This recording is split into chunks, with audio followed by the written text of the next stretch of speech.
Bueno, estábamos, mientras esperábamos que se conecten algunos más, estábamos conversando de los videos, de cómo terminaba la semana uno de este módulo. Y ahí nos comentaba Ruth recién de que llamó la atención cómo actuamos los seres humanos para querer pertenecer, actuamos en función de cómo actúa el grupo. Y yo pensaba y les quería compartir algo a ustedes ahora, que es, ¿por qué creen que sucede esto? ¿Creen que esto es porque somos así, porque tiene alguna utilidad, porque, digamos, es algo nada más que nos pasa y es una limitación que tenemos que nos condiciona el grupo? ¿O que puede haber algo detrás de por qué esto con la evolución de la humanidad y la generación en generación hemos ido incorporando esto? O quizás lo tenemos heredado incluso de la evolución, ¿no? Bueno, mientras piensan un poquito por dónde puede venir, les voy a tirar una pista. Y piensen, ¿qué pasa cuando nos acercamos? Hay un montón de pájaros al lado de un lago, una laguna, y nos acercamos. Levantan vuelo a los que nos acercamos porque tienen miedo, pero también levantan vuelo a los que están mucho más lejos. Y esto lo hacen porque actúan en manada, ¿sí? En bandadas serían los pájaros, pero actúan, digamos, de forma como actúa el grupo. Y es una forma de cuidarse. Entonces, digamos, tendemos a actuar como actúa el grupo porque nos hemos acostumbrado desde muchos años atrás de la evolución, pero incluso podríamos pensar que hasta los humanos, digamos, actuamos desde que nacemos así. Piensen lo que hacemos los padres o las madres cuando le damos de alimentar a un bebé. Para que abra la boca, hacemos como un avioncito con una cuchara. ¿Y qué hacemos para que abra la boca? Abrimos la boca. ¿Y qué hace el bebé? Imita abrir la boca como hacemos nosotros, ¿no? Pero pensemos ahora si tiene alguna utilidad esto, no solo que sea algo como condicionante cuando actuamos como grupo. Pensemos que todos los que estamos acá hoy nos vamos de viaje juntos, ¿sí? Entonces nos subimos en un autobús, un colectivo, no sé qué otra palabra usan en otros países para designar un vehículo donde podemos viajar todos juntos, ¿sí? Eh, Íbamos todos juntos y en un momento decidimos parar para poder comer, para poder ir al baño y algunos estaban durmiendo o decidieron no bajar en ese momento. ¿Qué va a pasar cuando sigamos viaje y a la hora de ellos digan, che, yo quiero ir al baño, quiero comer algo? Todos los demás vamos a decir, no. Entonces, hacerlo cuando lo hace el resto del grupo hace que uno no tenga estos inconvenientes. Entonces, tiene algún tipo de utilidad. A ver, esto estoy contando algo muy básico, pero esto está, digamos, grabado en la naturaleza y en el ADN nuestro, como les contaba, lo de la bandada de los animales, pero incluso podríamos hablar hasta algo, miren, algo muy, muy sonso, como es el bostezo. Cuando alguien bosteza, los demás bostezan, ¿sí? Incluso a veces hablar del bostezo produce que bostecen la gente. Y tiene que ver porque, así como hablábamos del tema del parar a comer o ir al baño, también tendemos a tratar de dormir cuando los demás duermen, para que no pase esto, digamos, ¿no? Que uno esté durmiendo, después se vayan y el que se quedó dormido se queda solo, ¿no? Bueno, la idea es que traten todos de dormir en el mismo momento, ¿no? Y hay un montón de cosas relacionadas con eso. Em, Me adelanté a algo que venía después, pero justo venía a la ocasión con el comentario de Ruth, así que lo compartí ahora. ¿Sí? No me deja compartir, Leti, no sé si me puedes habilitar para poder presentar.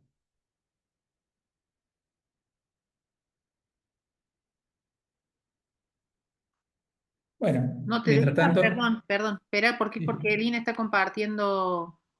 música. Sí. Bueno, decirle mientras tanto, yo le voy a seguir.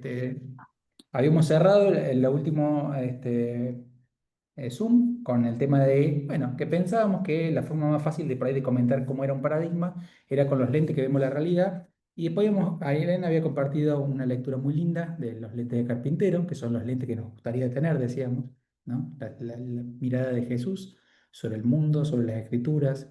Este, pero bueno, ahora adentrándonos un poquito más en el tema de paradigma, pensemos cómo se construye un paradigma, ¿sí? No le vamos a dar mucho tiempo a esto, pero vamos a hacer un rápido comentario sobre esto. Pensemos cuando nosotros ejercitamos algo, ¿no? Hacemos ejercicio físico, desarrollamos un músculo, ¿sí? Entonces, mientras más ejercicio hagamos, más músculo desarrollamos. Y después, si tenemos un músculo muy desarrollado, vamos a tender a usar ese músculo si necesitamos hacer fuerza. No vamos a usar otro músculo que no tengamos desarrollado.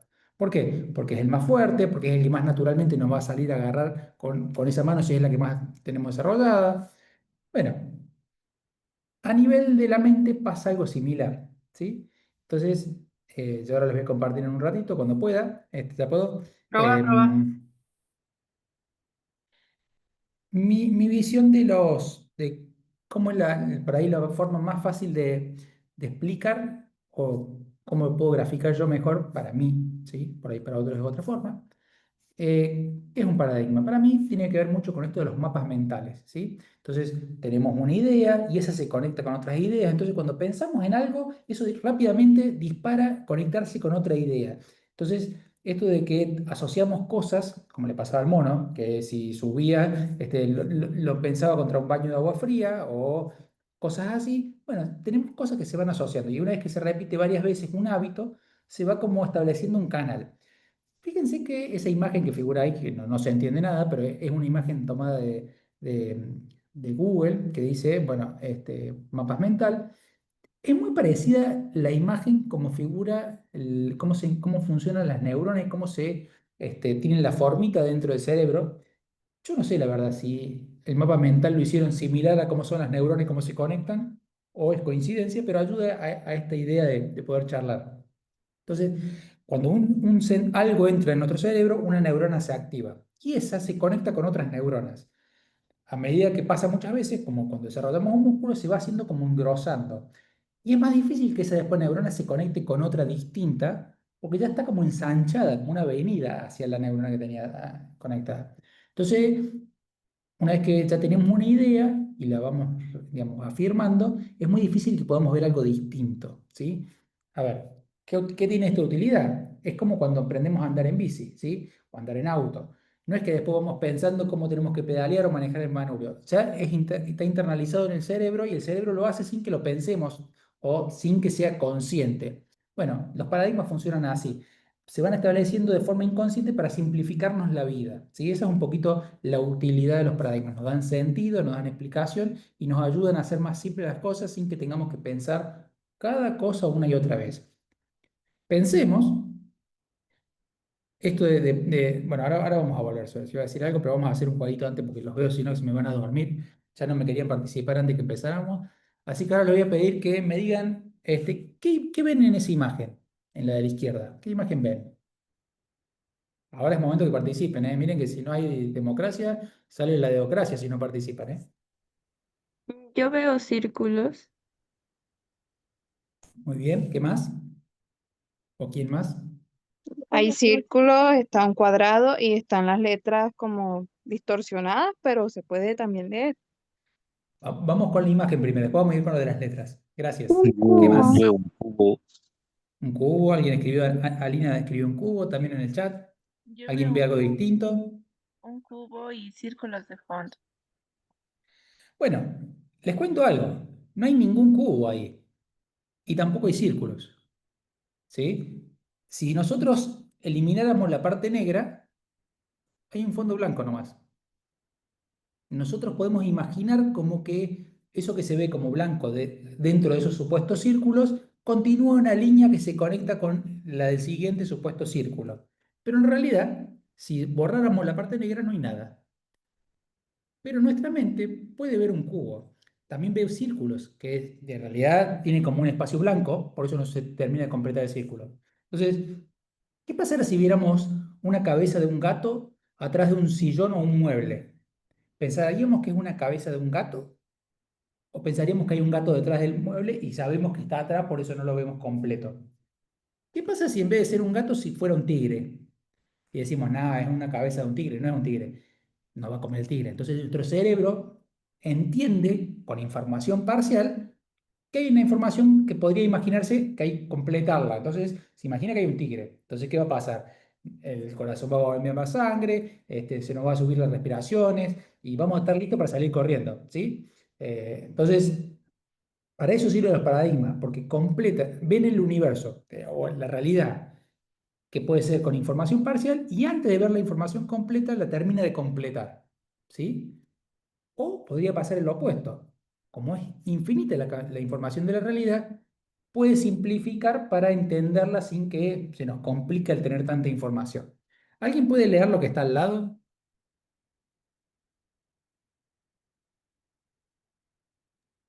Dice, tu mente tiene la inmensa habilidad, habilidad de ordenar el caos. ¿Puede El ser? caos, exacto. Bueno, es cierto. La mente tiene la habilidad de ordenar el caos. ¿Cómo lo hace? Con el filtro, el paradigma que tenemos cada uno, ¿sí? Esto es sencillo porque son letras, pero cuando vemos realidad no sabemos qué hay, qué intenciones tiene la gente, qué pasa con el mundo. Bueno, cada uno lo filtra y lo interpreta en función de sus relatos, sus paradigmas, sus ideologías, sus creencias, sus valores. Pero les voy a mostrar algo que es llamativo, y esto lo contaba, pero ahora lo agregué, así que ahora le voy a pedir a alguien que se anime a leer eso. ¿Alguien se anima a leer eso? El que se anime, adelante. No solo son limitaciones, es un estudio de una universidad inglesa, en un estudio de una universidad inglesa, como que no importa el orden de las letras en el medio de una palabra, siempre y cuando la primera y la última letra estén en su lugar correcto. El resto de las letras pueden estar totalmente desordenadas y aún así puedes leerlo sin ningún problema. Fíjense, gracias. Fíjense que no leemos palabras, no hace falta. Con tener una primera y última, ya el cerebro nuestro ya se dio cuenta qué palabra es, pero no leemos palabras. Yo les cuento que me pasa cuando escribo, así que si encontraron en el material algo que está escrito mal, soy yo, porque no puedo leerlo bien cuando una vez que lo escribí, ya para mí está escrito como correspondía y no lo veo si tiene un error. Así que si hay cosas mal escritas, perdón, mala mía, no puedo ver los errores míos. Em, pero lo que le quería decir es, fíjense que todos creemos que leemos palabras y vemos una primera, una última y el cerebro, aunque esté mal, puede entender lo que está diciendo. Bueno, así funciona nuestro cerebro con un texto, pero funciona también con la realidad. Por más que haya cosas que no encajen, el cerebro lo ordena de acuerdo al paradigma que tenemos y lo hace encajar para que podamos entender. ¿Cómo venimos? ¿Muy raro esto? ¿Qué les parece? Bueno, ahí decía viaje para comparar, para comer y ir al baño, eso ya lo charlamos, así que no hace falta, no son solo limitaciones, sino a veces tienen alguna ayuda. Y ahora vamos a pasar, ahora que están un poquito más activados, vamos a pasar, le voy a pasar la palabra a Aileen para que trabajemos sobre algo concreto. Buenas noches. Bueno, la idea es que podamos leer este fragmento que cuenta el dilema de la flauta y analicemos juntos a ver qué resolvemos de todo esto. ¿Sí? ¿Quién se anima a leer? Ya todos tienen miedo, pero no, esto se lee de corrido, sin ningún problema, sin alteraciones. Lean tranquilos. ¿Yo? Sí, Dilema de la flauta. Hay tres niños, María, Pedro y Carla, los cuales se disputan una flauta. María reclama la flauta diciendo que ella es la única que la sabe tocar y que sería injusto negarle la flauta a la única que la sabe tocar. Tanto Pedro como Carla reconocen que María es la única que sabe tocar el instrumento. María tiene un argumento lógico, es la única que podrá utilizarlo de forma correcta. Incluso los demás niños podrían disfrutar escuchar la música que podría tocar María. En cambio, si la flauta la tiene Pedro o Carla, no.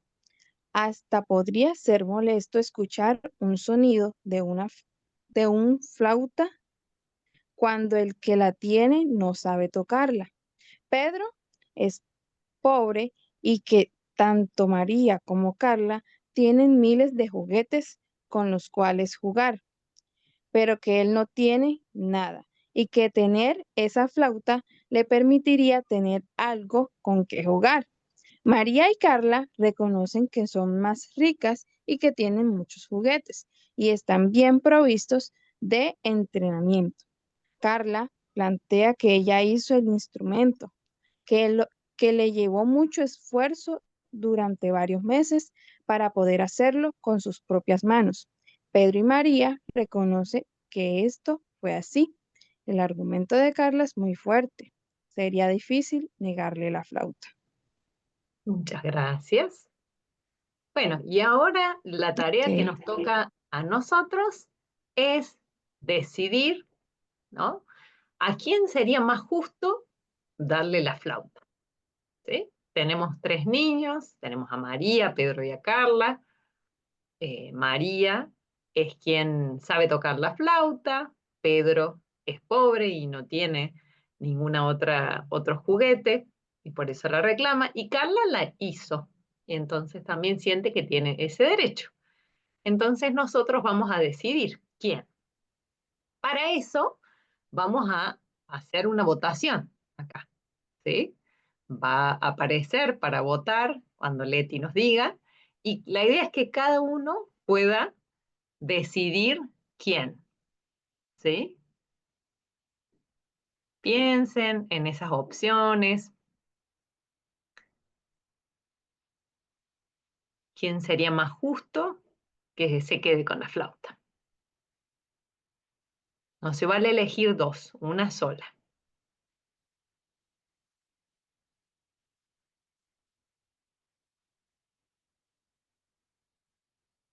Está difícil. Está difícil, somos malos.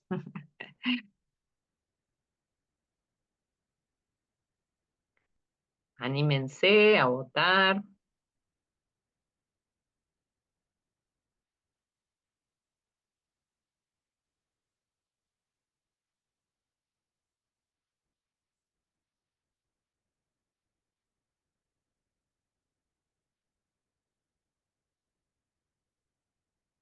Veo muchas caras de pensamiento.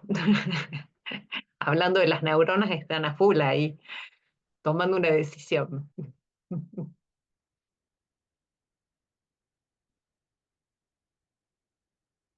Bueno, anímense a votar, los que no votaron.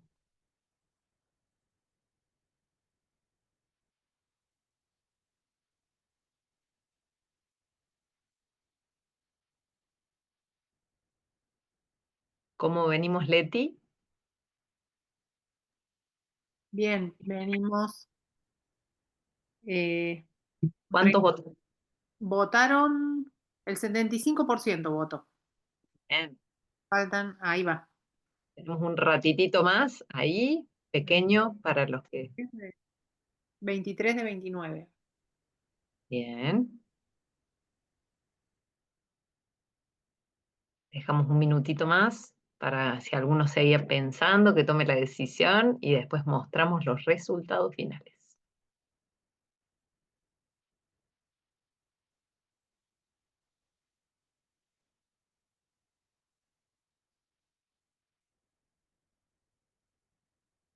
Bueno, ¿podemos mostrar el resultado?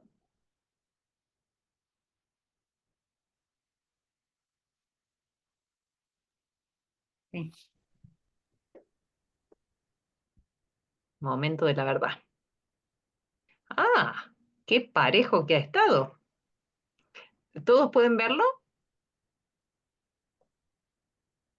Ahí tenemos María Sí. 35, Carla 30 y Pedro 35. Bien.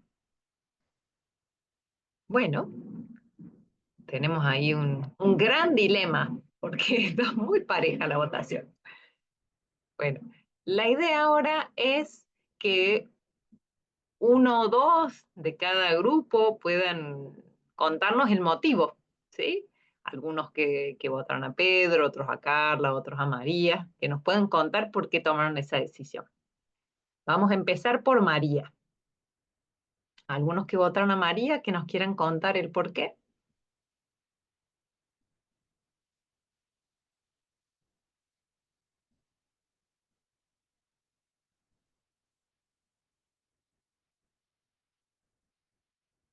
Nadie se quiere hacer cargo de la pobre María. Hola, buenas noches. Buenas noches. Bueno, bueno, precisamente yo voté por María, pero era ahí sí como dice un dilema, Ujú. porque, porque los tres pues tienen la posibilidad, ¿cierto? Eh, Sin embargo, yo dije, no, pues en la primera opción que ella lo toque para que los demás armonicen y se pongan más alegres. Pero sí, uno se pone como a imaginar, ¿no? Por eso más que todo lo tomé como María. Igual para mí los tres que tengan turnos. Gracias. ¿Alguien más que quiera compartir por qué votaron a María?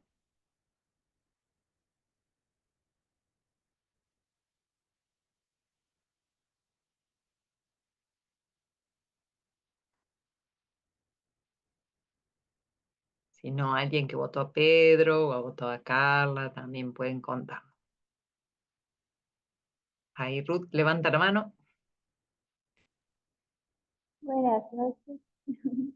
Bueno, en mi caso, yo voté por Carla, tenía un top 3 de hecho. Primero para mí estaba Carla, después estaba Pedro y después estaba María. Y yo le di a Carla porque era de su propiedad, porque ella lo hizo. Entonces, eso me pareció que pesaba un poco más que las demás opciones, aunque Pedro casi le alcanza porque él lo necesitaba. Bueno, era pobre. Así que estaban como, ah, tal vez en bueno, me creé una historia, tal vez si esas dos personas se llegan a conocer, Carla quiera darle su flauta a Pedro, no sé, pero para mí eso le pertenece a ella. Ujú. Gracias, Ruth. Joseidis. Hola, buenas noches. Yo voté por Carla, que fue la que elaboró el instrumento, porque considero que hacerlo le llevó esfuerzo, le llevó tiempo y le llevó conocimientos que no tenían los demás. Aunque bueno, era una situación bastante complicada porque había una persona que sabía tocar el instrumento y había otra persona que no tenía los recursos, pero esta persona que no tenía los recursos igual tampoco sabía tocar el instrumento. Entonces, darle un instrumento es pobre, pero ok, no sabe tocar el instrumento. La que sabe tocar el instrumento, bueno, no lo elaboró, pero bueno, digamos que en un pensamiento, digamos que se lo podía prestar, algo así. Pero Ujú. ella lo elaboró y bueno, pienso que era justo que lo tuviera ella, pues. Ujú. Gracias. ¿Alguien que votó a Pedro? No tenemos ahí responsables todavía de Pedro. Bueno, yo sí voté por Pedro. Ujú. Y voté por él por el hecho de que es pobre. Entonces, para mí es como que,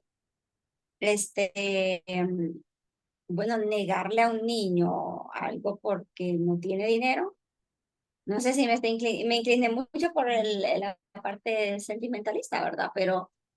Pero pienso que el hecho de que a los demás quizás no les va a afectar por su pobreza, ya que la mayoría de nosotros podríamos ser señalados muchas veces por eso, por ser pobres. Entonces, eh, no ver a las personas de esa forma y simplemente, sencillamente, pues, si no tienen la capacidad económica, poder soltar algo que a mí quizás no me va a afectar en el caso de los demás niños. Muchas gracias. Todas son visiones y argumentos válidos de los motivos. ¿Alguien más que quiera compartir? Hola, ¿qué tal? Buenas. Noches. Yo voté por María y me parece que es por la razón del instrumento, eh, que debe ser para cumplir su función, ¿no? El instrumento, la flauta. eh, María es la única que puede darle o cumplir la función que tiene la flauta. Los demás pueden jugar, pero no cumplen el propósito de la flauta, digamos, que es tocar una música, una armonía. algo bonito que todos pueden disfrutar.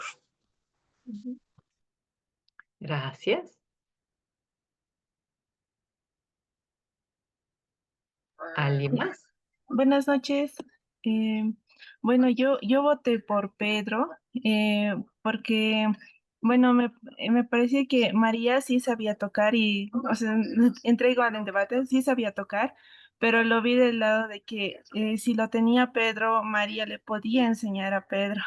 Y, sí, y si bien Carla lo fabricó, eh, tal vez se puede decir, no sé si tendrá los recursos Carla, pero dije, lo puede fabricar otra vez. Y si lo tiene Pedro, incluso María podría enseñar a Pedro y a Carla. Desde ese punto de vista, voté por Pedro. Gracias. Bien. Muchas cosas se despiertan en una situación que parece sencilla, pero a la vez es muy compleja.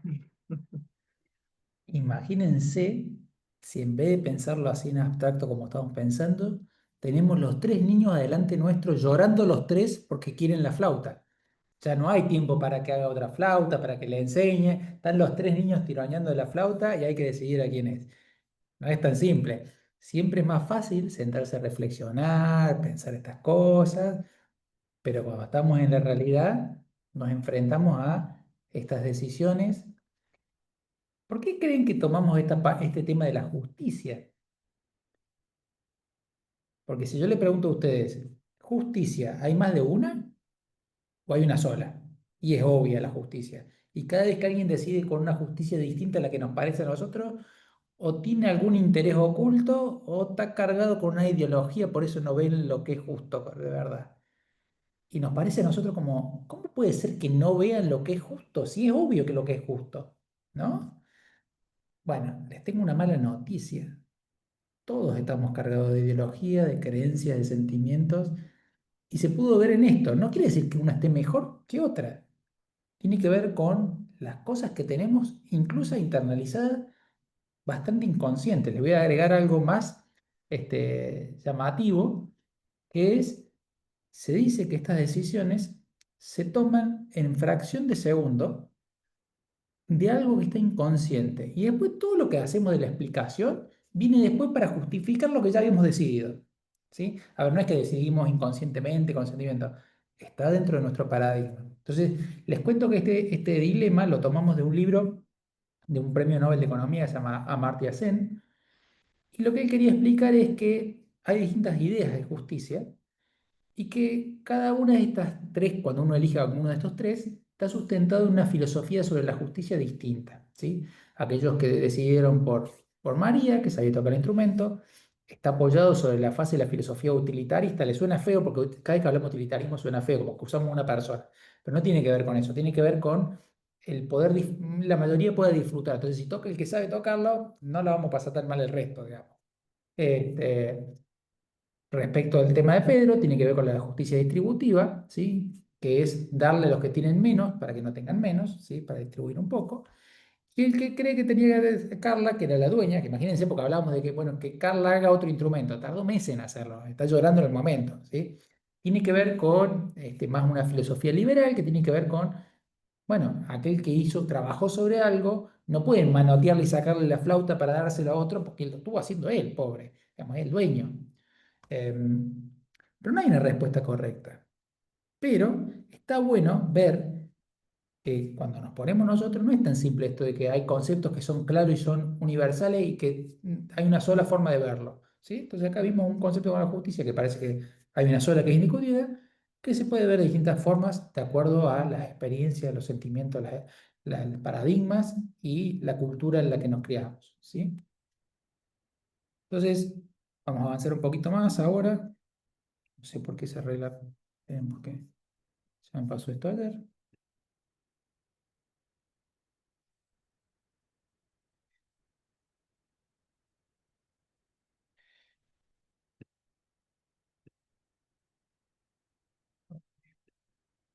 Bueno, entonces, 2 frases nada más que para reflexionar y que sigamos pensando y que nos vaya quedando en la mente dando vuelta. No vemos las cosas como son, sino como somos nosotros, podríamos decir, ¿sí? Y esta otra frase que tiene que ver con la empatía me gusta, dice, no escuches para responder, sino escucha para comprender. Entonces está bueno esto de, muchas veces nos pasa de que prestamos atención cuando estamos dialogando con alguien y escuchamos y decimos, estoy escuchando porque quiero escucharlo. Y la mayoría de las veces estamos escuchando para ver qué le rebatimos, qué le está diciendo mal para yo decirle no, porque no es así, para fortalecer nuestra idea, ¿no? Bueno. Ahora vamos a pasar como una vueltita más de rosca sobre este tema y es la objetividad. Lo vi con mis propios ojos y esto ya hablábamos la semana pasada, pero pensemos, o les comento algo, los últimos estudios de la ciencia o la neurociencia dice que nuestro cerebro no graba como películas, que muchas veces nos imaginamos que nuestro cerebro va guardando cosas como una película que la podríamos ver, sino que dice que es más como una pintura, donde cada uno resalta lo que le llama la atención, le pone su énfasis de cómo hacerlo. Y fíjense en el cuadro ese, o la imagen esta, donde hay dos pintores, y uno está pintando una persona que está durmiendo en la calle, y otro está pintando un paisaje de una naturaleza. Y lo llamativo es que el que está más cerca de la persona que está en la calle, no pinta a la persona que está en la calle, pinta la naturaleza, pero la pinta sin la reja. Ahora, ¿podríamos decir que uno es más bueno o más correcto que el otro? No, las dos son realidades, incluso serían realidades incompletas si viéramos una sola. Incluso podríamos decir, no, bueno, uno más humano porque está pensando en la persona, pobre persona que está durmiendo en la calle. Y el otro por ahí está diciendo, miren, estamos destruyendo la naturaleza que Dios creó. Y a ver, son dos cosas que pueden estar bien, pero no es que uno está bien y el otro no. Las dos pueden ser importantes.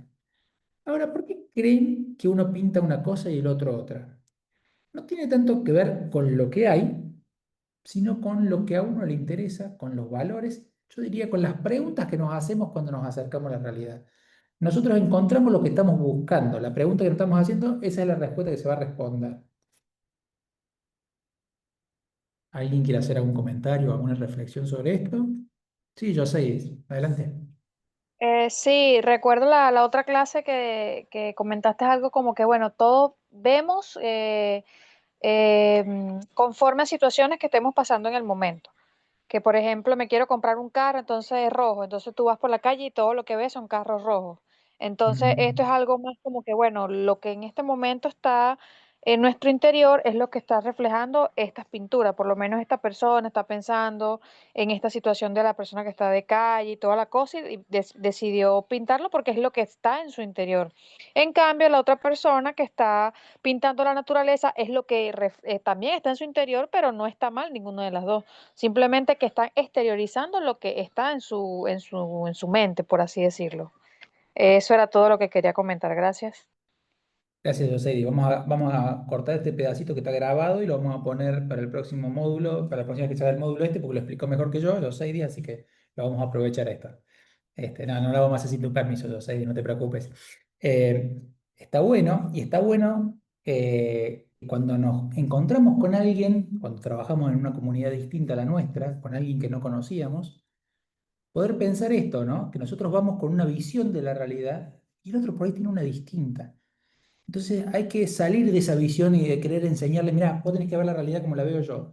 Y tenemos que sentarnos a conversar y encontrar las cosas que podemos enriquecernos juntos. Entonces, esto que hablábamos de que cuando nos encontramos con el prójimo, todos somos criaturas de Dios, no nos pongamos en una situación de superioridad, de querer enseñarle las cosas, sino que pongámonos en el mismo nivel y aprendamos mutuamente de lo que ve distinto cada uno, ¿no? Entonces, creo que la semana pasada alguien mencionó este del 6 y el 9, y dice, el hecho que tengas razón no significa que yo esté equivocado, simplemente no lo has visto desde mi lado.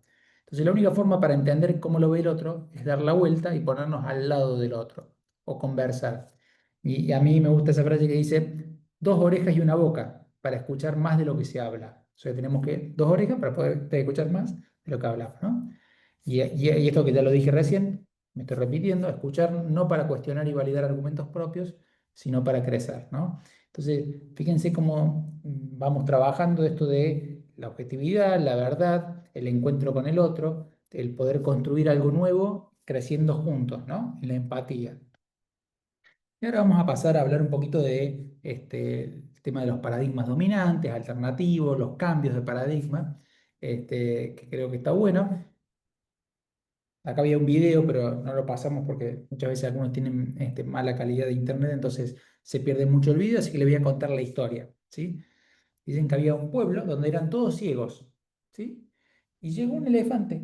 Entonces se juntó los sabios del pueblo, que eran un grupito, y dijeron, bueno, vamos a ver qué es esto. Entonces uno agarró, yo así, tocó una de las patas del elefante y dijo, es un tronco. Entonces otro se acercó, tocó la cola y dice, no, es como una soga esto. No, ¿cómo va a ser una soga? Es un tronco. Bueno, empezaron a discutir. Y otro hizo así, tocó la oreja. Dijo, no, es como un abanico gigante que se mueve. Un abanico es un tronco, no, es una soga. Vino otro, tocó la trompa y dice, no, esto es como una víbora que se mueve. Y bueno, estaban discutiendo esto, que uno, que el otro, que el uno, que el otro, hasta que llegó una persona que no estaba ciega al pueblo.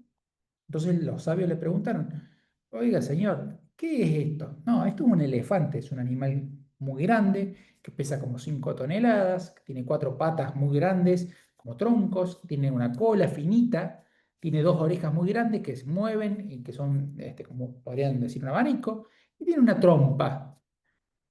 Y dice, ¿eh? Usted está loco. Y lo echaron del pueblo porque creían que estaba loco y se quedaron discutiendo entre ellos. Bueno, la moraleja es cuántas veces nos quedamos discutiendo y no podemos aceptar una idea nueva que tiene alguien que quizás es más acertada a la que tenemos de nuestras visiones parciales. Y nos empecinamos en seguir sosteniendo la visión parcial que tenemos, ¿no?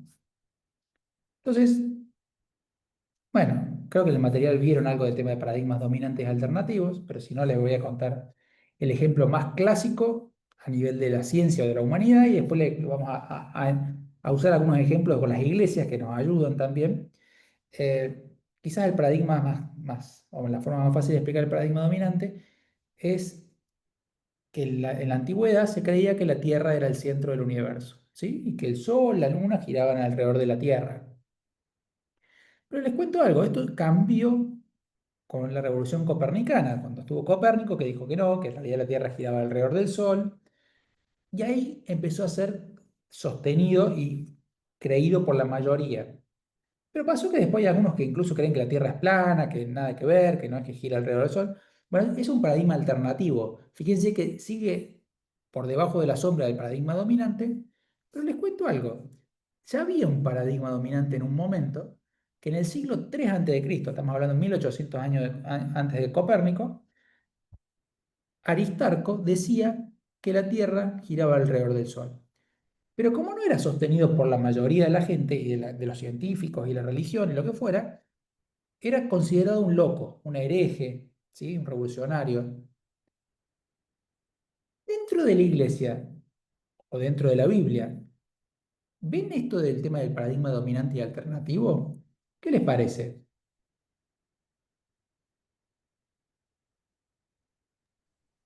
Ay, hola. Sí, claro, adelante. Bueno, yo había pensado eso por el trabajo, no sé si está bien lo que pensé, pero por ahí depende de la iglesia o los creyentes a veces.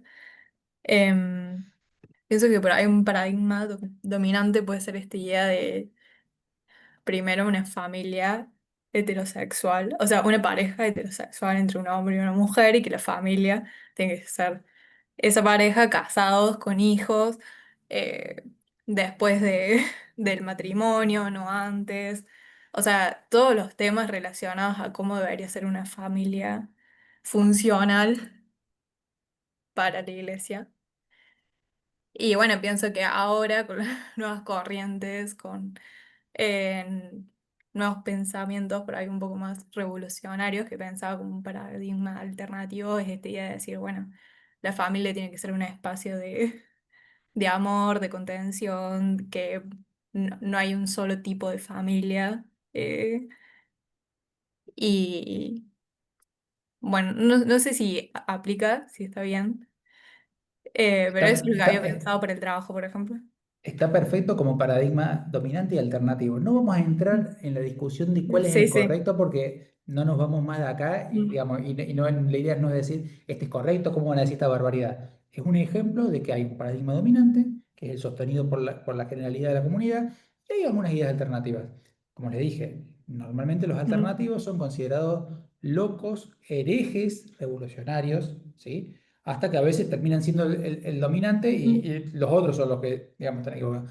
Sí, Mayra, Sí, buenas noches. Yo considero que pasó esto igual en la Biblia, ¿no? Porque como tal, cuando llega Jesús había un paradigma dominante, ¿no? Y ese paradigma era el con el que se regía esta cultura, su percepción de cómo debería ser, de los días santos que se debían guardar. Pero cuando llega Jesús, él va con un nuevo paradigma y es visto mal, ¿no? Es visto mal y por eso lo consideraron hereje y por eso mismo lo crucificaron en la cruz. Porque creían que él estaba haciendo mal. Entonces ahí yo creo que podemos ver un ejemplo de un paradigma dominante dentro de los fariseos y cómo llega Jesús con un nuevo paradigma y cómo cuesta a la población, ¿no? Entender este nuevo paradigma. totalmente, Mayra. A eso me refería cuando decía si se le ocurría algo, más allá de que lo que decía que no había estado perfecto, que es algo actual, pero yo pensaba a nivel de la historia, fíjense el cambio de paradigma que hubo, hay un antes y un después de eso, hay un cambio, pero en ese momento era alternativo, era un revolucionario, era un hereje, había levantado la mano Jeremías, ¿no? ¿O Sí, yo buenas qué? noches. Sí. Más que todo, se me vino a la mente sobre, también en el tiempo de Jesús, pero sobre, no las culturas, sino los grupos que esperaban la venida del Mesías. Uno de los apóstoles es Simón el Celote. Los celotes se les conocían porque, no sé si será correcto o incorrecto, que ellos pensaban que Jesús iba a venir como un rey o como un soldado que los iba a liberar de la autoridad romana. Pero había otros grupos de israelitas o judíos que pensaban que iba a venir, pero por otros motivos, más que todo para ser un rey o que iba a venir con un ejército o que iba a ser de otra tribu. Pero nadie se planteó que no los iba a liberar sino de la esclavitud romana, sino de los pecados que tenían cada uno. A eso más que todo veo esa problemática o me enfoco en ese sitio. Buenísimo. Fíjense, como hablábamos de los que pintan los cuadros, fíjense cómo son distintas visiones de algo parecido o de una misma época, y fíjense cómo nos enriquecen, ¿sí? Entonces, y está bueno esto también que decía Jeremías, había muchos que pensaban distinto. O sea, quiere decir que había más de un paradigma alternativo. Entonces, está bueno saber esto. No es que cuando hay un dominante hay un alternativo, puede haber muchos, ¿sí? Entonces, tener cuidado de esto que decimos, construimos el dominante y el alternativo como si fueran binarios. No, no, puede haber muchos alternativos, ¿sí? Y además a veces que podría ayudar a salir de la lucha de A, B, A, B, A, B y construir algo nuevo, ¿sí? Em, Pensemos, vengamos un poco más acá en la historia, para de paso pasar a un siguiente tema. ¿Qué pasa cuando un paradigma crece, un paradigma alternativo al dominante, pero no logra, digamos, como ganarle al dominante y lograr ese lugar de centralidad? Pensemos en el protestantismo, en Lutero, ¿sí? Fíjense, la Iglesia Católica, paradigma dominante, y hay alguien que presenta un paradigma alternativo, pero no logra desplazar el dominante. Entonces, ¿qué pasa? Se divide, ¿sí? Eso puede pasar, que cuando hay dos paradigmas que coexisten en una comunidad, a veces terminan. Han escuchado un montón de iglesias que se separan porque hay gente que piensa distinto entre la iglesia, más allá que puede ser por intereses de poder, eso, pero muchas veces son porque piensan distinto de cómo tiene que funcionar la iglesia. Y por ahí, digamos, se chocan y se dividen cuando en realidad buscan lo mismo, pero como tienen distintas concepciones, ¿sí? Bueno, entonces eso pasó cuando pasó, digamos, la reforma. Entonces me vine justo a la pregunta, al siguiente tema.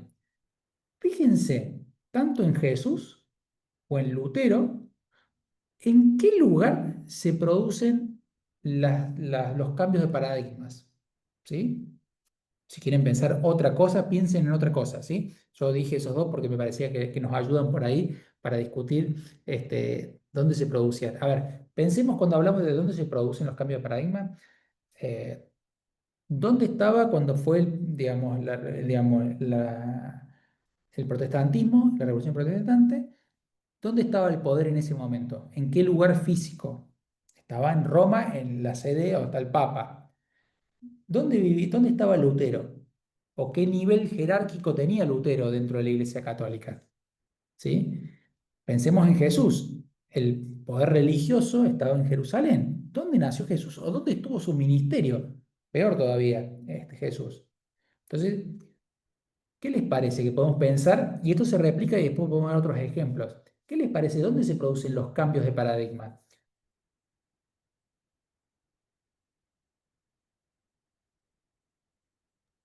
Y de las minorías, Ujú. por lo general. Bien. ¿Qué más?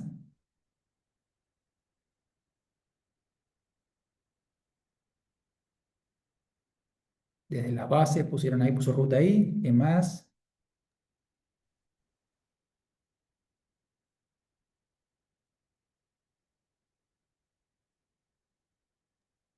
Creo que también tiene que ver esto de que el paradigma dominante por lo general, o sea, al estar, al ser el establecido, eh, eh, por eso hablo de las minorías, no en el sentido capaz de pobreza, como puede llegar a ser, aunque son, em, como que siento que si uno está en el poder o sigue está dentro de ese paradigma dominante, es muy difícil salir de ese paradigma. Entonces, como tiene que ser alguien externo eh, a... Mira, acabas de decir una palabra que nos ayuda un montón, externo. Ahí alguien puso si podía repetir la pregunta. La pregunta es, ¿dónde se producen los cambios de paradigmas? ¿Sí? Entonces, pensemos de esta forma, ¿sí? ¿Qué es externo? Es alguien de afuera, ¿sí? Entonces, por ahí no es de afuera porque Jesús estaba dentro del judaísmo y una visión diferente por ahí. Y Lutero era parte de la Iglesia Católica. Ahora, estaban en los márgenes, estaban bien al costadito, no estaban donde estaba el poder, donde estaban los poderosos, los religiosos, los formados. Joseidis, sí, adelante.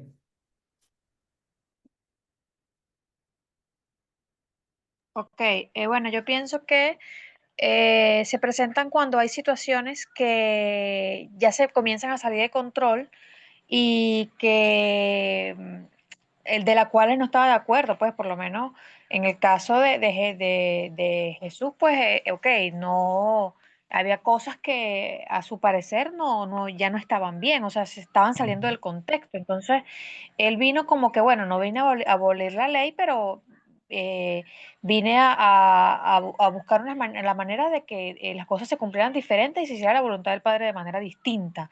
Entonces me imagino que de esa forma es que, como o sea, ese es un ejemplo, pero de esa forma puede cambiar todo. Cuando yo veo, mira, no, ya esto no me parece que esté bien, cuando yo despierto la realidad, entonces yo quiero como que aplicar otra cosa distinta a la que está pasando porque pienso que no es la manera correcta la que se está haciendo.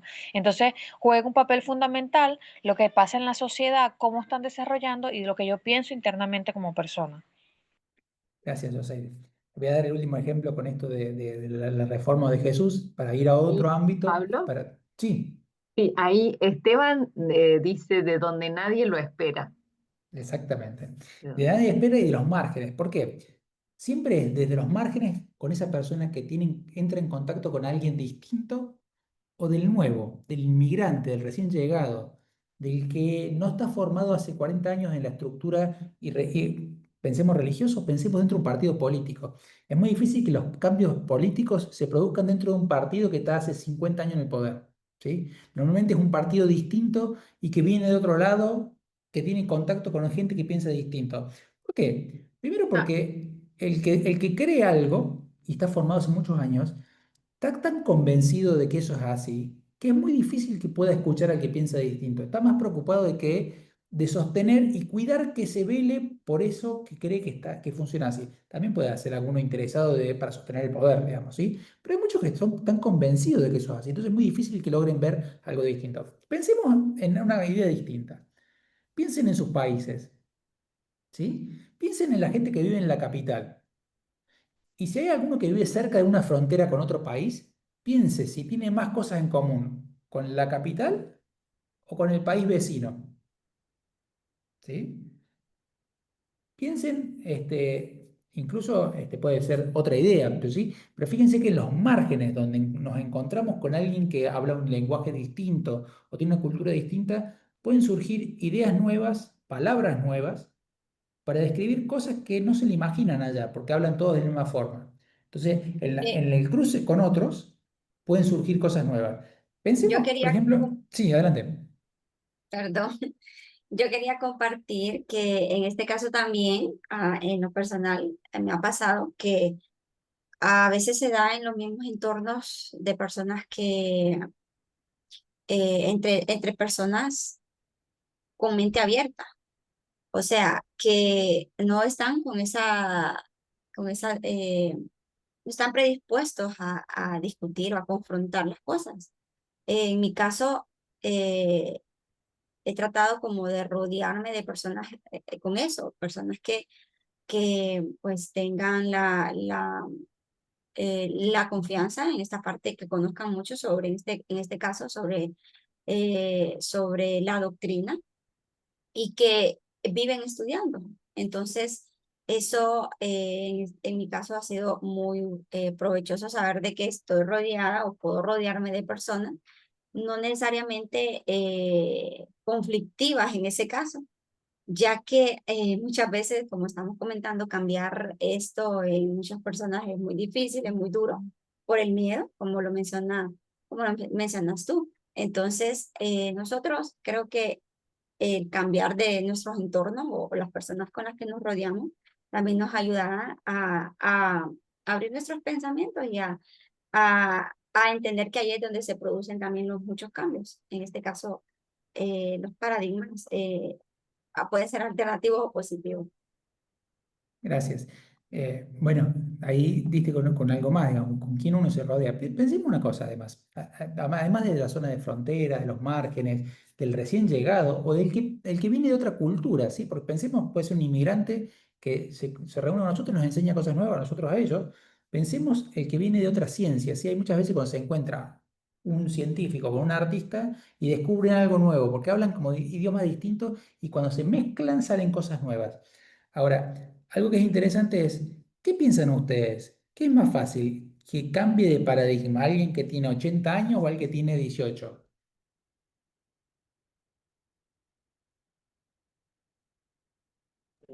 No el más joven, el de 18 años. Bueno, ¿por qué? Porque el que ya transitó tanto tiempo en su vida, ya ha ido fortaleciendo este músculo, como decíamos en el cerebro, y cree que ya ha transitado mucho como para seguir, digamos, cambiando. El joven todavía está descubriendo cosas, entonces es más fácil que pase.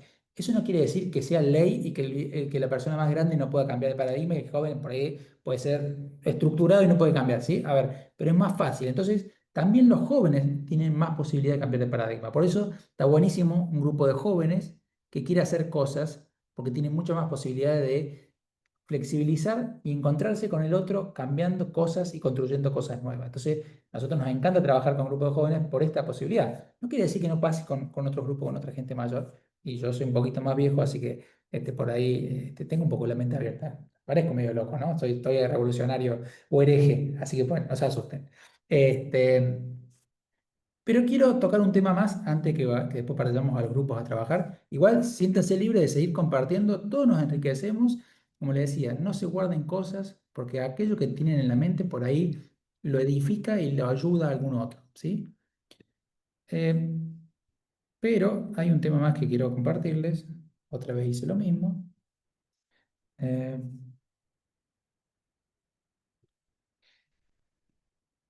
y pensemos lo siguiente, ¿sí? Estábamos hablando esto de los lugares, las evoluciones, las divisiones que pueden producirse en los paradigmas. Em, pero quiero pensar que pensemos un ratito en los paradigmas cristianos, ¿sí? Ahí, y en casa, ¿cómo estamos? Y reflexionemos un poquito en lo que nos pasa a nosotros. Y a mí me gusta tocar dos temas que son quizás como un poquito más atrás en el tiempo, que son las cruzadas. No sé qué piensan de las cruzadas ustedes. Pero probablemente haya algún interesado que tenía alguna conveniencia económica para que fueran a tomar Jerusalén, ¿sí? pero la mayoría de los que fueron seguramente estaban convencidos de que estaban alabando a Dios y que hacían esto para la gloria de Dios. Y ojo con medir y evaluar a gente de otra época con la moralidad de hoy, ¿sí? Porque es muy fácil, recuerden esto, tratar de sacarle la paja al ojo ajeno cuando tenemos una viga en la nuestra, ¿sí? Nosotros, la vida que tenemos hoy está construida sobre un montón de aciertos y errores de la vida del pasado, ¿sí?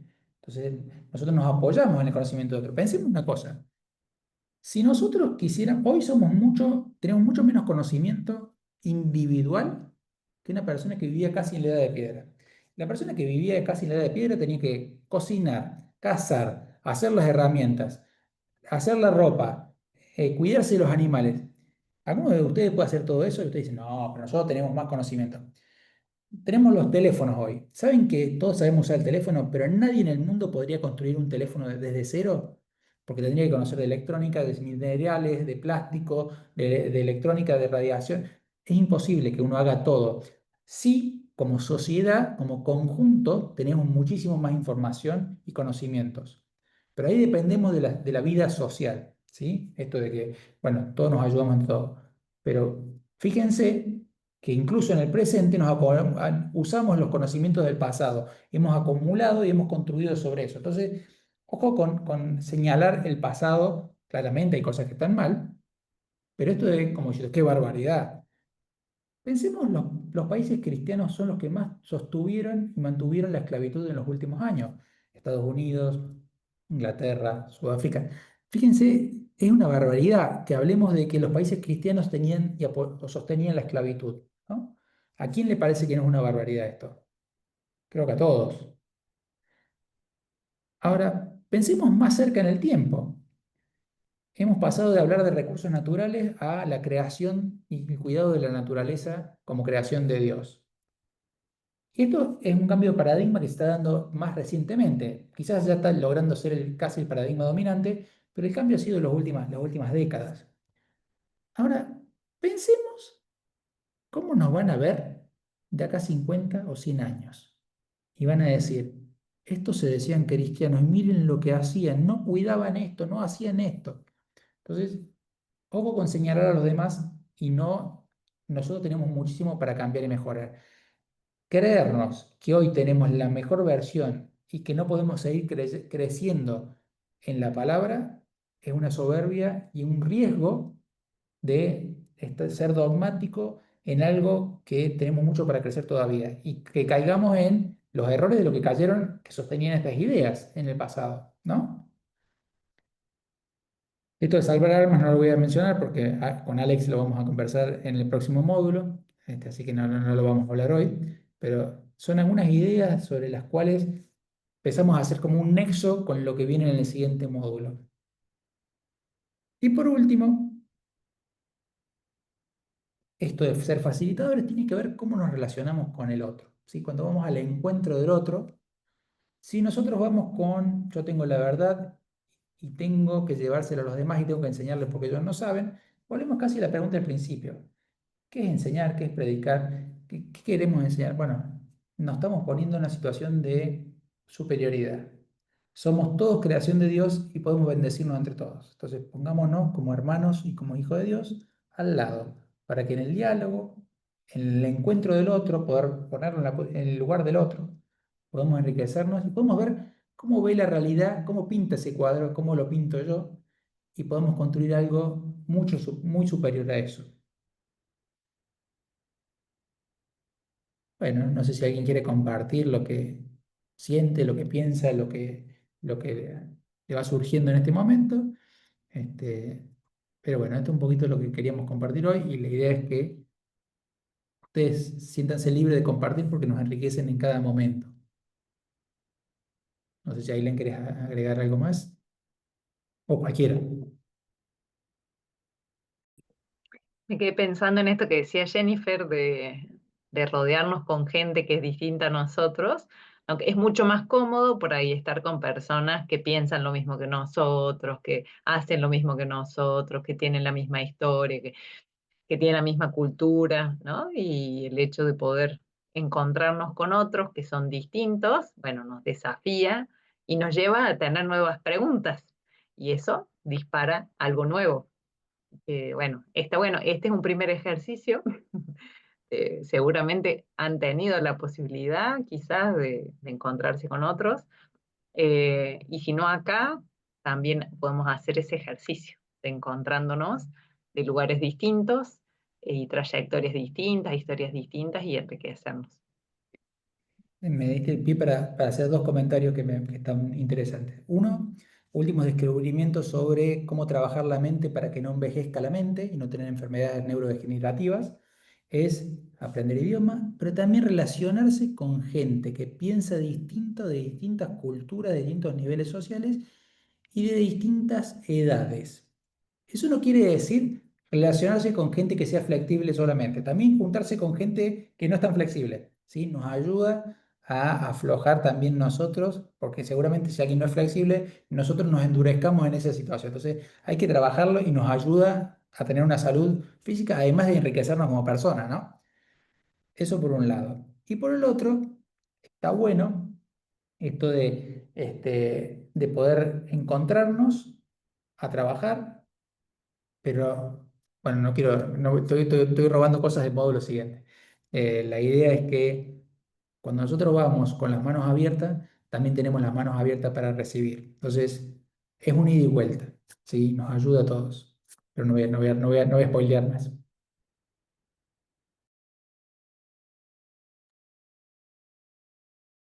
Bueno, gracias, Ailén, Pablo. Estamos listos para poder trabajar en grupos. Hoy queremos hacerles esta propuesta. Hoy vamos a destinar todo el tiempo que resta para trabajar en los grupos pequeños. Los grupos van a trabajar hasta que ustedes lo consideren. Nosotros vamos a dejar abierto el Zoom por si necesitan un poco más de tiempo, porque justamente la idea hoy es poder interactuar entre ustedes, dedicar un tiempo a orar, compartir las cosas que les preocupan, que puedan conocerse un poco más también en su grupo pequeño.